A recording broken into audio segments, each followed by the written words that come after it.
But right now it's Robert Dozier, Executive Director of the Mississippi Independent Pharmacies Association. Robert, always good to see you, sir. Good morning. Good to see you.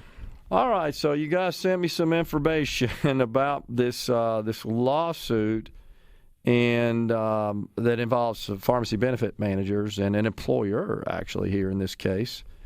And the subject, quick take, the shot heard round the ERISA world. I was just sharing with you offline there that the whole PBM ecosystem is complicated enough. You throw this lawsuit in there, which is now targeting an employer group for essentially for breach of fiduciary responsibility.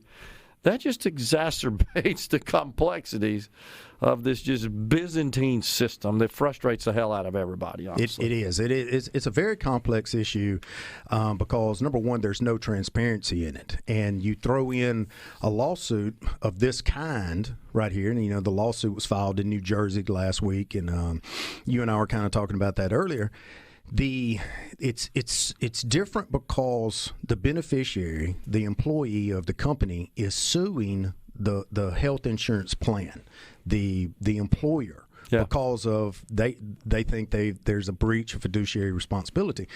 In other cases, the employee or the beneficiary would sue the pharmacy benefit manager. That's not in this case right here, because they're going after the employer saying, hey, you didn't do your job to help reduce prescription drug costs. And prescription drug costs are steadily going up year after year after year. And I don't want to sound like a broken record, but if you're sitting here and you look at the model, employer groups' healthcare costs concerning prescription drugs are steadily going up year after year.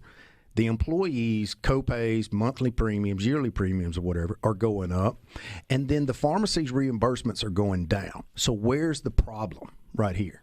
You know, it's the pharmacy benefit managers that are out there that are making all of the money, that are in control of this whole thing. And anytime you introduce legislation or anything of that nature to add sunlight, transparency to it, oh my God, it's just like, oh, you're fixing to raise prescription drug prices, and that's a big scare tactic. So a question that comes to mind, Robert, just my knowledge of employer group health coverage, typically the prescription drug component is featured within the carrier's group plan, right? Mm-hmm. And so, is this a situation where this carrier is contracting with a PBM for that aspect of the plan? And then the next question I have is this one of those situations where the carrier actually owns the PBM because they've all been busy out buying PBMs and sort of vertically integrating. That's right. And that's health insurance and the PBM part of it. We have an issue right here, and you and I've talked about this before. In healthcare in general, there's too much vertical integration going on. Yeah. And in the pharmacy world,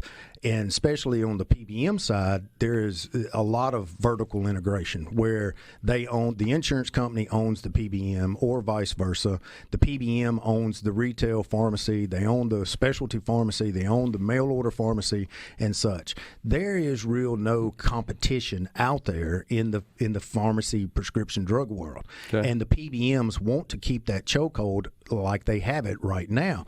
It's not good for the employer groups, it's not good for the pharmacies, and it's really not good for the beneficiaries / patients. So in this case, that beneficiary, that subscriber patient, who's obviously an employee of this company, this organization, is contending that the employer in their offering of coverage, of health care coverage as a benefit to their employees, didn't fulfill their fiduciary responsibility for at least shopping and offering options that might be lower cost in this area. That's correct. That is 100% correct.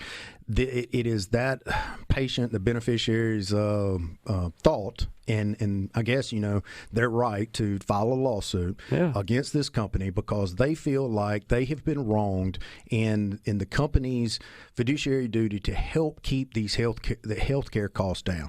I'll give you an example. One example from the case is, and you've heard me talk about this, is pharmacy benefit managers love to use this AWP model, this average wholesale price model.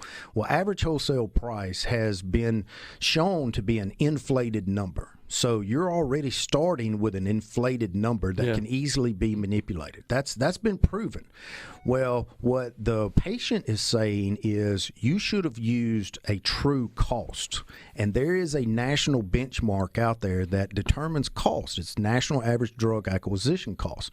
It's cost. Everybody can see that. It's a totally transparent number. So when you have a totally transparent number versus a number that's already been inflated, there's a difference right there. So what they did is they did some comparison. And at the end of the comparison, they did probably 40 to 50 specialty drugs. Mm-hmm. These are high dollar drugs right here. And that's what's really costing these companies and the beneficiaries of these specialty drugs. They did the comparison between NADAC, National Average Drug Acquisition Cost, and average wholesale price, AWP.